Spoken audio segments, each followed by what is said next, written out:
Okay.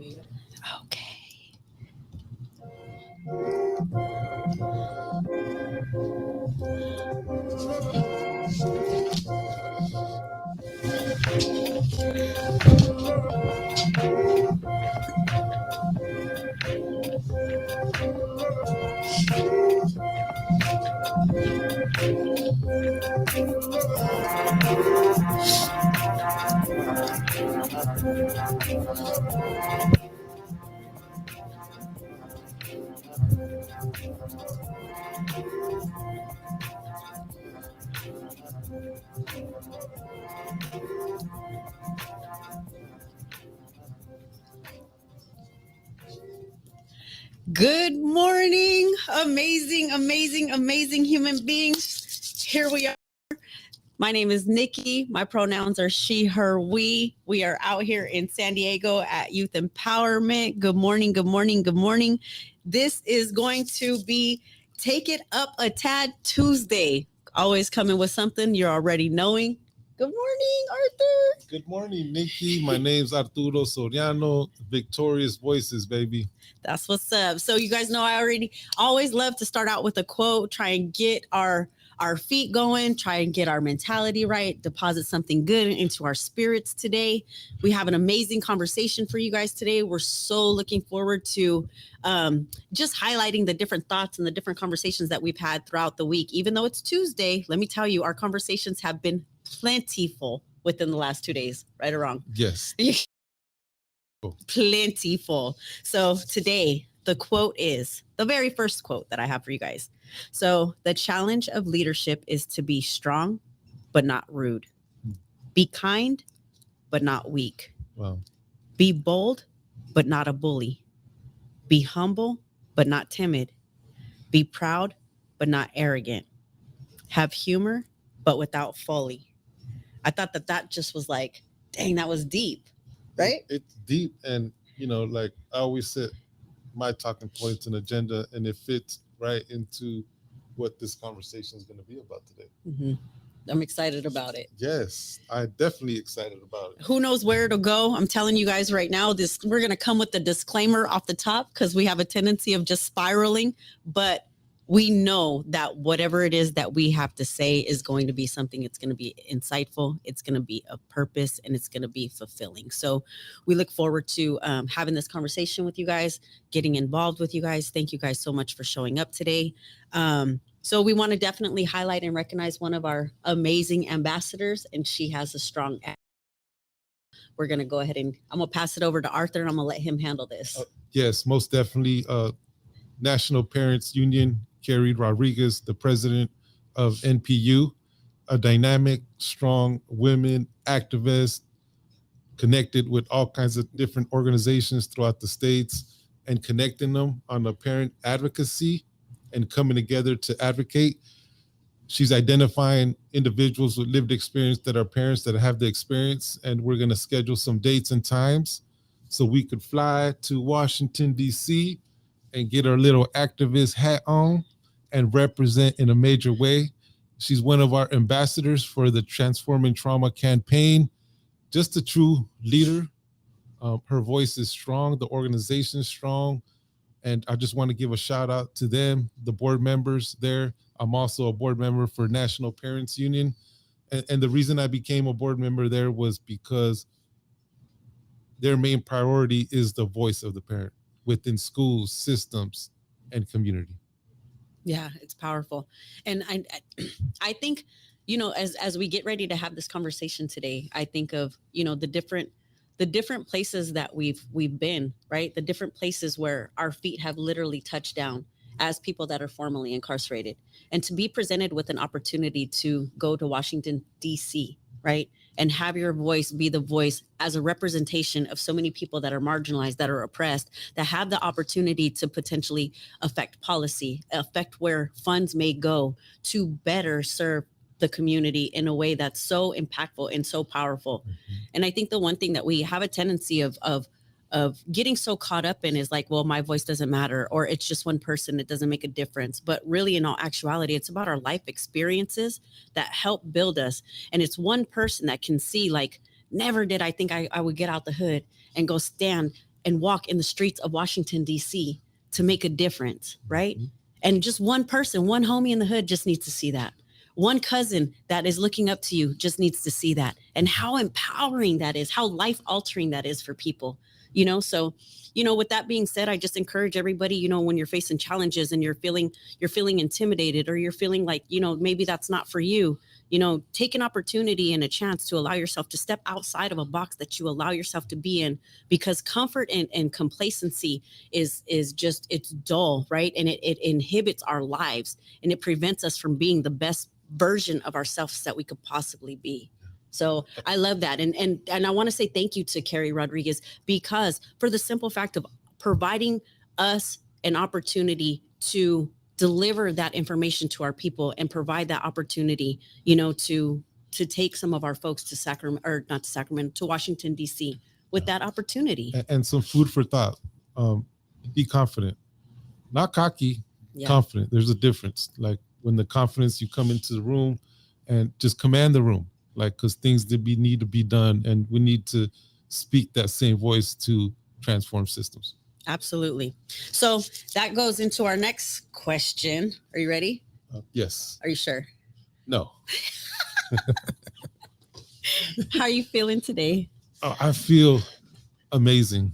And I feel amazing just for the simple fact that this is not a Nikki art show behind the scenes. I see Alexis right in front of me, right? Rachel putting in the work behind the scenes, our interns. And the reason I feel amazing is because I believe right now you're hearing a clear voice. You're hearing or seeing a clear video, right? And so there's been a lot of challenges to this process. And so that makes me feel amazing. Like we're on the right path, and we're accomplishing what we set to accomplish. Absolutely. How are you feeling, Nikki Martinez? Oh my gosh. Okay, so I have definitely had I don't even know, I want to say like a tornado of different feelings. But as of right now, in the moment, how I'm feeling super grateful. I feel like, just like you, I feel like we're accomplishing things. We're becoming successful at what it is. We're getting more familiar with this platform. If you guys look back on everything it is that we've done from the very beginning, we started out doing just Facebook Lives, and it was Arthur and it was Stevie Hill, and they were doing just little quick interviews, with folks. And then, I came on board, and me and Art started, elevating and working to elevate the voices of the people that are formerly incarcerated, system impacted, leaders that are in our community right now that are making a difference. And then Boss had a bigger vision, right? So we want to create a podcast. We want to go to Spotify. We want to do more than Facebook Live, because what we know we have is something that should be deposited into the masses, right? And that's alleviating that ceiling. Like I say, people always say the sky is the limit, but really, in all actuality, our lives are limitless, and have that perception on it, So I think of where we were with our Facebook Lives initially. And then when we started using all of this different equipment with this technology and these challenges, and I sit here now and I think, dang, we resilient. Give me some. We super resilient. It's like we push through all of the challenges. We push through feeling inadequate. We push through feeling inferior. We push through feeling conquered by technology. And we overcame it, and here we are. We're sounding crystal clear. We're getting the camera going with the help and the support of amazing people like Alexis, like Rachel, that have just stood by our side and helped us be where we are. So I sit here just in complete gratitude right now. In the moment, of course, I have a million other emotions going on inside, but in the moment, it's really pure gratitude and excitement for the conversation we're going to have today. Thank you. So we wanted to acknowledge our Hispanic Heritage Month event that just passed.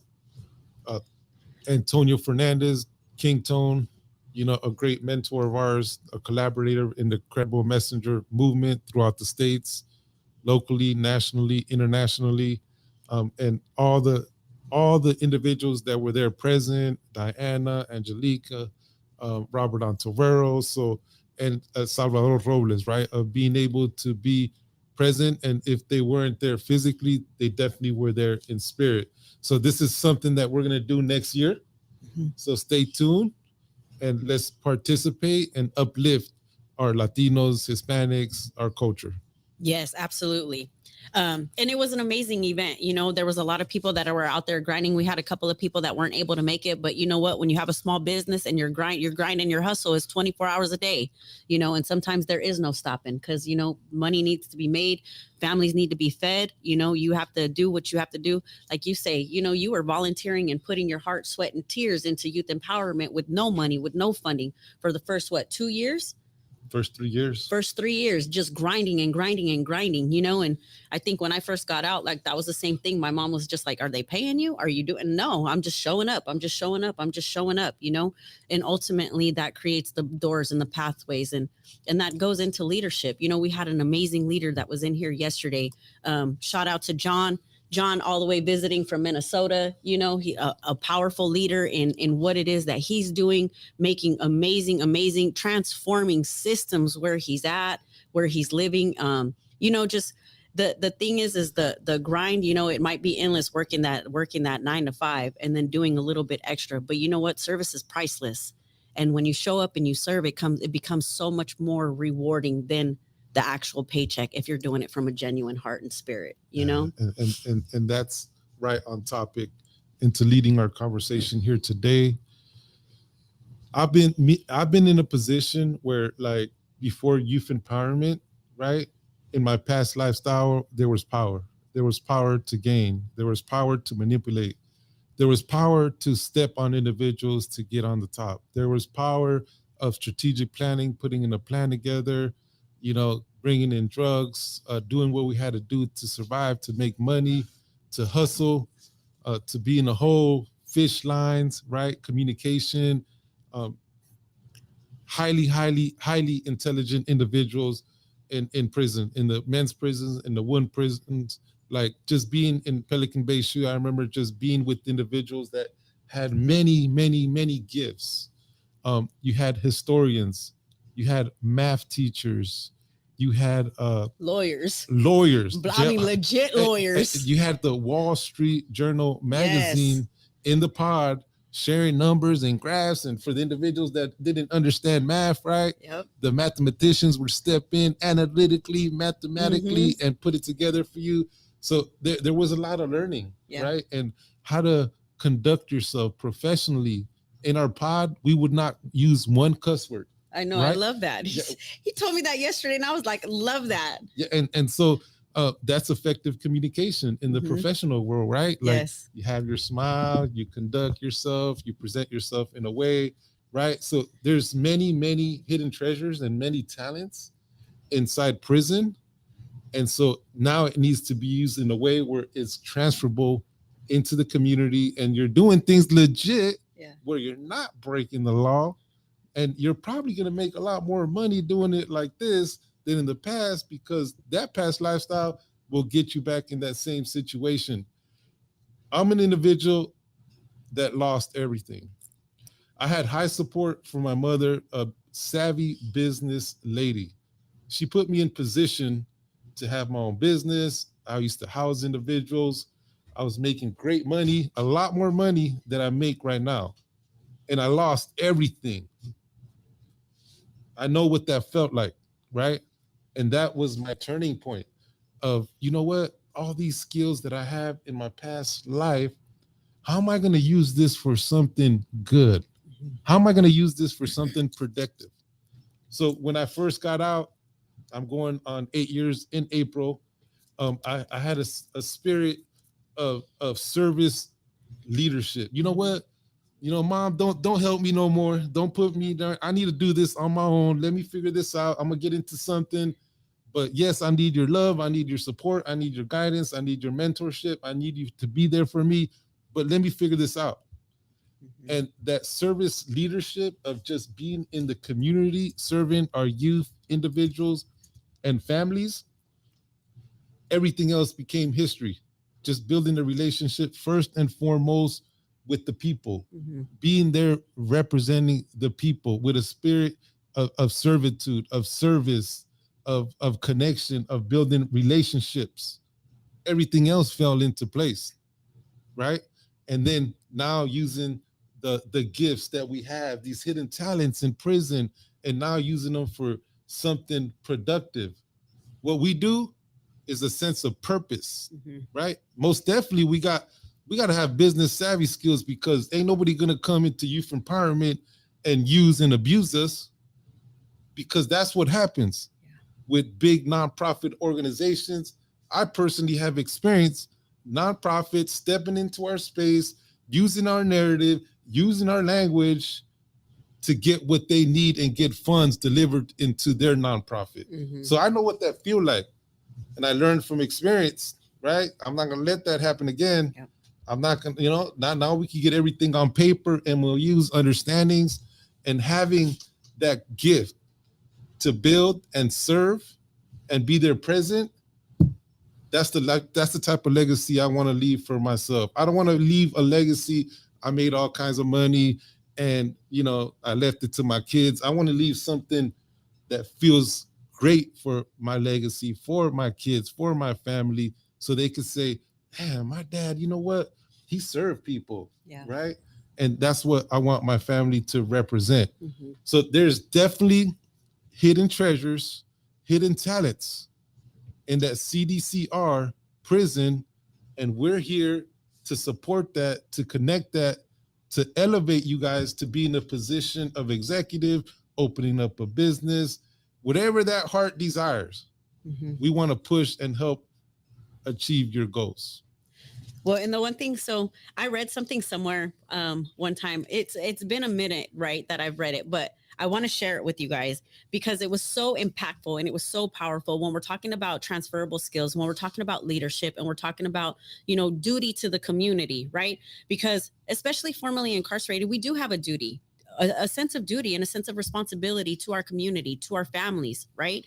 Because we don't want them to experience the same things that we experience. And yes, there is a lot of trauma. Yes, there is a lot of addiction. There is a lot of mental health. There is a lot of components that are coming into place ultimately that are not funded the way that they need to be to support us the way maybe that we deserve. I feel, me personally, right? That's my own personal opinion. It's not a direct reflection on youth empowerment. Like I said, I'm going to come with disclaimers today, but as I talk about that, I want to share something. And I think this is the biggest thing. Life challenges, when they come, it's character building moments, and it's up to us as individuals to capitalize on those character building moments. It's up to us. That's our duty, our responsibility for ourselves in the midst of our self-loathing, right? In the midst of our despair, when we've hit rock bottom, when we're at our worst, those are still the times where we have the ability to cultivate and capitalize on our character building, right?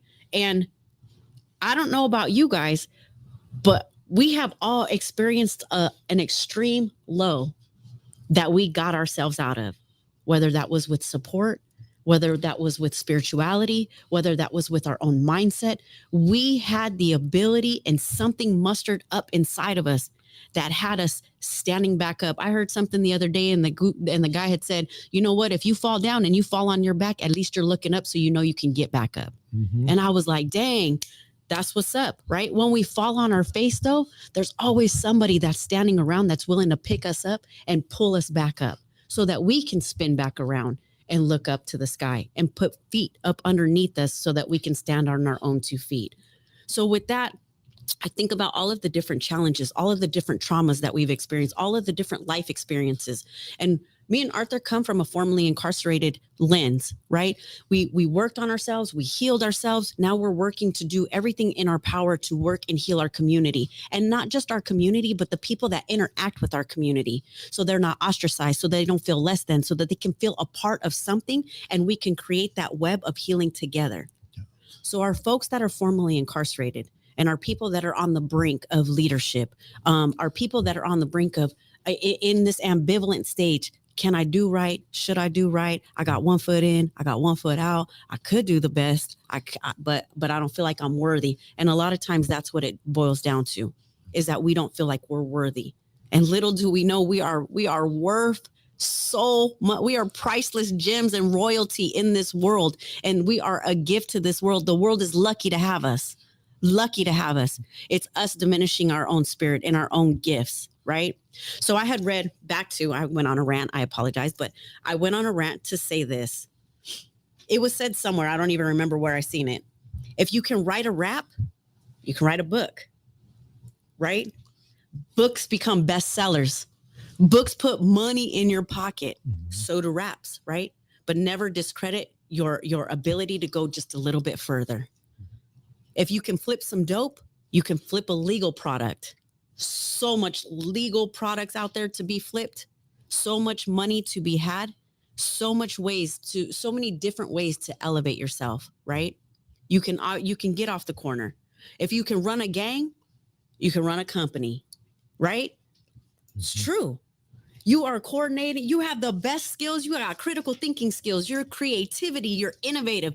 Everybody in prison is innovative. Trust that. Everybody that has lived that life, baby, we was fishing when they had all of our cell blocked off. Yeah. Like, we are completely innovative human beings, because when you have nothing and your hunger and your drive is to have so much more, you're going to make it happen no matter what, if that's what you want, right? If that's what you want, nothing is going to stop you from getting what you want. Nothing. If you can film a fight or create a TikTok, you can make a movie. Me and Arthur will gladly be the lead stars in that movie. We'll make it look good. I promise, but just thinking about that, it's like, we have so many problem solving skills, the attention to detail, communication, connections. We work them long hours. We worked them long hours in the streets. We worked them long hours endless. We was working 24/7 to push that gang, to push that dope, to get the dope inside, to get them fights happening, to do whatever it is that we were doing in the negative. Those are the transferable skills that we're talking about in the positive, right? And I know some of us are on ambivalent stages. Some of us are not sure which direction we should go. But the thing that we want you to know at Youth Empowerment here with Victorious Voices is that there's a home here. There's a place for you to come and sound it out. You need something deposited into you to remind you what a great human being you are, what a powerful leader you are. There is so much potential out there and so much capability that our folks have. And there's so much love. I mean, the love for our community, the love with our people, even with Pastor and Rudy here yesterday, it was just like, man, it's so much love. It's so just enduring. It's so fulfilling. It's so rewarding, and I think about it, and to all of our people, it's like there's two people. You either lead or you follow, right? Mm-hmm. I used to tell the kids that when they would come inside, when I was in CCWF, we started getting the kids coming in from the schools and stuff, right? And it was, are you a leader? And then none of them would stand up. They didn't know, because they just didn't want to be identified as a leader, because they thought we were going to ask them to do something. And I was like, so are you a follower? And then none of them wanted to say. They were all like, not me, not me, with their little 12, 13, 14, 15-year-old attitudes, like, I'm not no follower. Well, you're one or the other, right? You're either following somebody or you're leading somebody. You're either following behind somebody or you're leading yourself, right? So with those qualities and with those characteristics, the things that we could be able to transform, and that's what it's about here at Youth Empowerment, building those leaders. We have identified phenomenal youth leaders that we are getting ready to train for our Transforming Trauma campaign. And we are so excited to be able to deposit something like this into them. It's going to be amazing, amazing, amazing. So for Claudia, I know you're watching. Yeah, like, for all of the stuff, all of the love that you put, I could get emotional, for all of the love and all of the dedication and just your faithfulness and being right here with us from the very start of it all, creating the Transforming Trauma campaign, creating that vision for the community on how you deserve to be treated. Like, love that. And there's going to be so many youth leaders that are going to get on board and going to be able to support this movement. And we're super excited about that. Build something that is worth dying for, right? Like, if I go today, like, okay, I'm good. We build something that it's worth dying for. Want to give some examples. Nikki gave the example of the 10 youth leaders that Claudia Ruiz is going to be a part of. She's a founding lady of youth empowerment. She's one of the founders. Really, really excited to have her on board. But just putting things into perspective and narrative, Nikki Martinez became a drug counselor, right? She got paid 99 cents an hour, right? We're talking about that leasing that was taking place, but she had to like come in and do a job for her future, for her release, right? But she put in that effort, created 2 juvenile justice programs while in prison. While we were out here in the community building relationships, she was in the inside running programs and getting ready for her release date. All them skills, all them groups, all them certifications. There's like 3 albums. They're like thick, like this. Boom, boom, boom. Right? You could any certification you could think of, she's been a part of. So she came well trained, right? Well versed, great speaker, great facilitator, and hopped on right away with youth empowerment. And so that's a gift. That's a skill that she built in there that she already had when she was young, right? Through all that emotion and angry and just, one of the things that stood out to me was she mentioned that how do you use anger, right? And she was like, I use anger to motivate me and push me to get the job done. Yep. In the past, she used anger for violence, right? And that's part, and I'm just talking on this behalf because, I've got to know Nikki and we share things. We share a lot of things together. Like bestie type things. She's my road dog from Wilson Middle School. He is my road dog. My tiger, right? Like, hey, we were in the same grade together. Yeah. In middle school, where ultimately it's just going wrong right now. Yeah. In San Diego County with the middle schools that I don't want to get off topic, but that's a hidden gift. That's a gift that, like, right when I seen her, I was like, oh, no, this lady's going to come on board. She's going to come work with us, and we're going to build together to bring services to our youth, individuals, and families. There's plenty more stories out there. We just had our mentor of the year, John, out of Minnesota, right? Came in here and, we got some more perspective, deep perspective on his narrative. Yeah. And same situation like me, did 13 years over here. He ended up Minnesota, Tennessee, North Dakota, somewhere over there, right? Don't start taking up this man's story. Don't recreate the story, boss. Just talk about how amazing he is. Hey, but he's a fireman. Yes. In Minnesota, and he has a full-time job.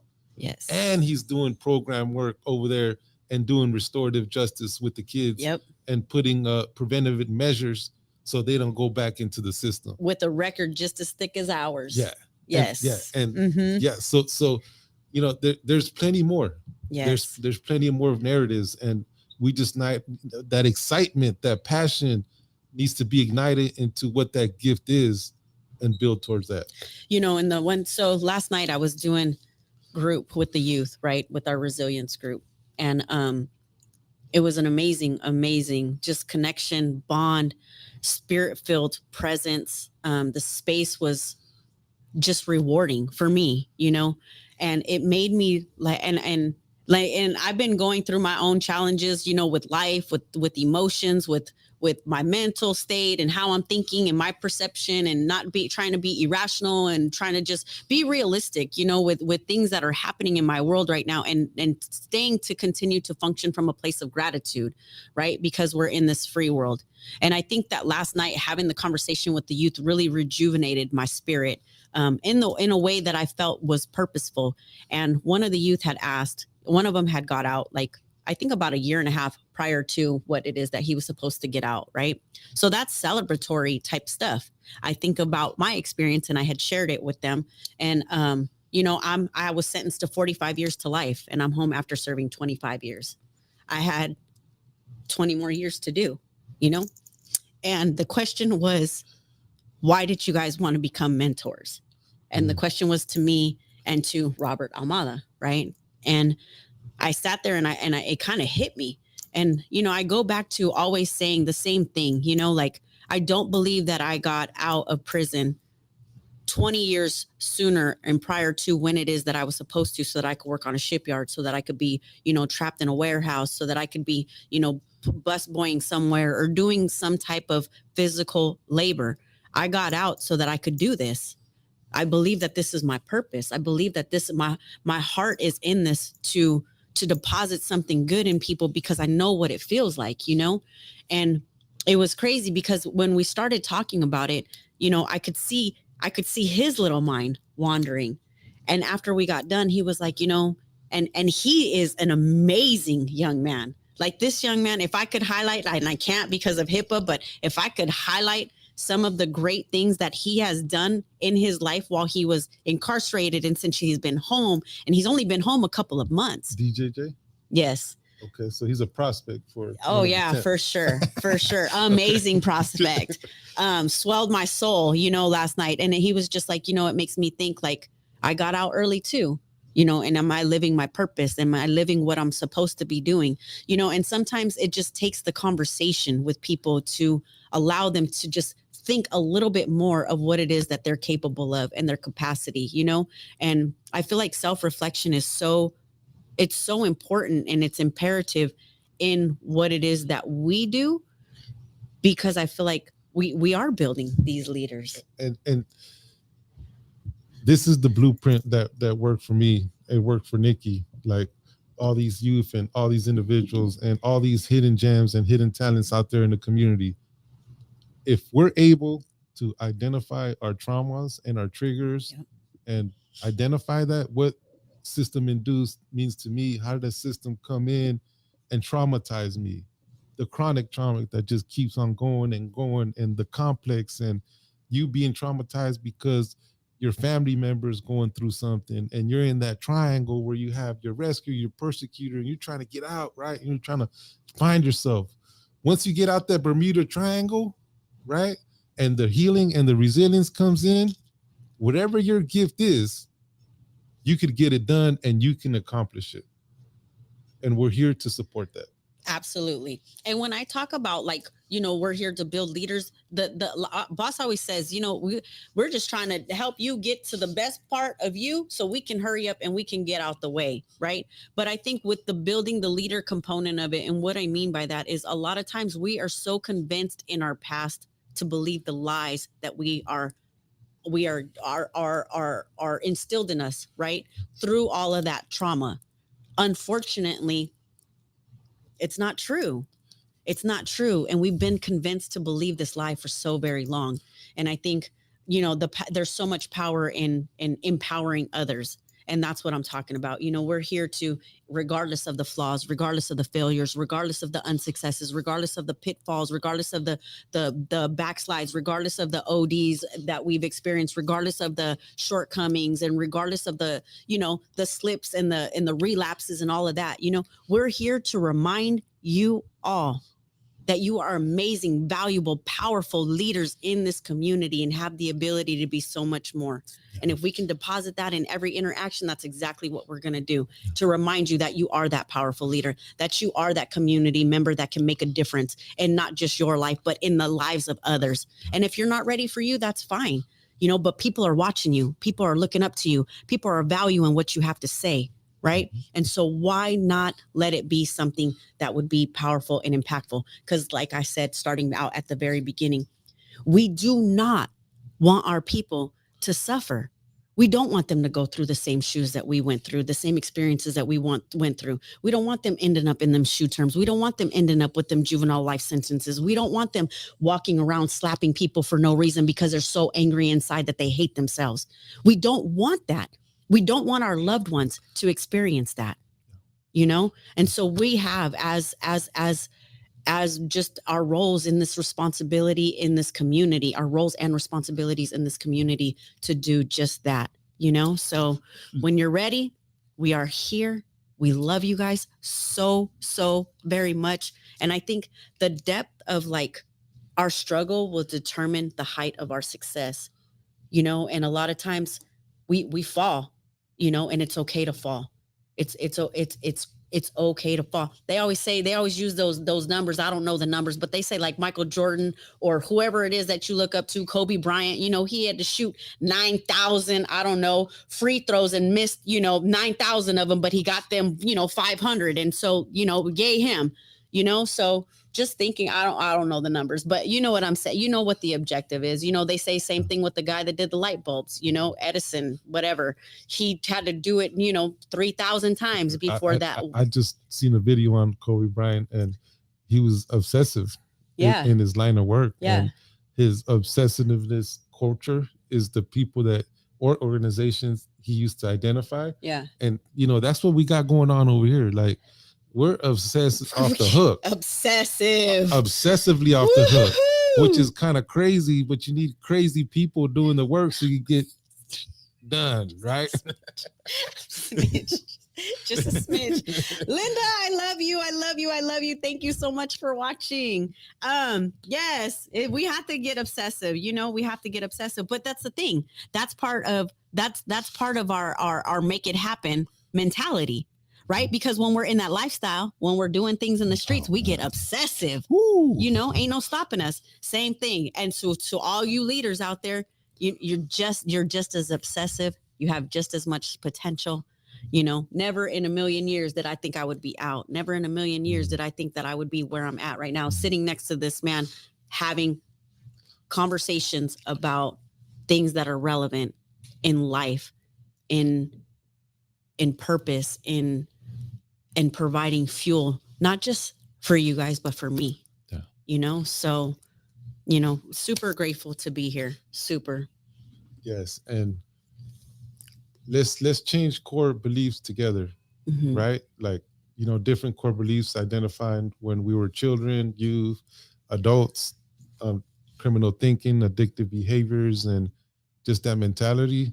And now having different core beliefs of being present for your people, for your community, being a dad, being a mother, even if you've experienced trauma in the past and now you're back in your kid's life. Let's build these core beliefs together. It's never too late. Victorious voices. And change starts within ourselves, for sure. So he gonna drop the V. I'm gonna give you guys a quote before we sign out. And I'm also he's always trying to just throw up the victorious voices. Hey, transferable skills, baby. From back then to this now. Victorious voice. I gotta get it somehow. I know you do. So this is the exciting news. So of course I want you guys to follow us. That would be extremely, extremely amazing. Like our page, listen out for our podcast on Spotify. So you'll get to see these lovely faces on Tuesday live. Wednesday, Spotify will start promoting or start, doing our podcast. So you can listen to us also, or you could go to IGTV on Wednesdays as well, because we will be there popping like this, doing confetti for my face, because I love that for us. Follow our page, see all of the different things that we're doing. We have a lot of things that are going on. We're looking for, mentors, especially formerly incarcerated, lived experience individuals that would like to volunteer to be mentors for our adult reentry population. Everybody needs support. We're building leaders. We're helping them become successful out here and transition into society. The biggest thing is so that they don't feel alone. I have to add this. Yes, add it. Pillars of the community. If we have 5 individuals, if you have records in your past, I'm going to give a quick example of what happened to me and the great work that they did for me. Yes. I had a misdemeanor/felony. It was a drug charge. And so I went through their process with their lawyer. I was able to get that expunged. And now I'm working with the certificate of rehabilitation. Sweet. So we have 5 open slots. If anybody in the comments knows who that person might be, just connect with us so we can get you the information. Yes, definitely. 5. Let's go. All you guys that are watching us that are formerly incarcerated, off parole, off paper, take advantage of this opportunity, right? I think a lot of us get detoured because of the intimidation component of it. Let somebody step up and support you. Pillars of the Community is an outstanding, phenomenal nonprofit organization out of Southeast San Diego. So if you want to get in contact, please make sure that you drop us a message in the link. Everything, we will take care of it. We will get you connected. all of that. So you guys can tune in every single Tuesday, 10 a.m. We will be right here live. As you can see, we are up and moving and making magic happen. On Wednesday, you guys will be able to watch our Spotify. With that, I'm going to leave with a quote. This is powerful. You guys ready? I need you to breathe. Here we are. Never doubt that a small group of thoughtful, committed citizens can change the world. Indeed, it is the only thing that ever has. What? You know what's crazy is I was going through quotes this morning, and that's the quote that I was reading. Are you Yeah, serious? so like, see, it's good vibes, it's good energy. This is meant to be. We're here for you guys. See you guys next week. We love you guys. Have a good one.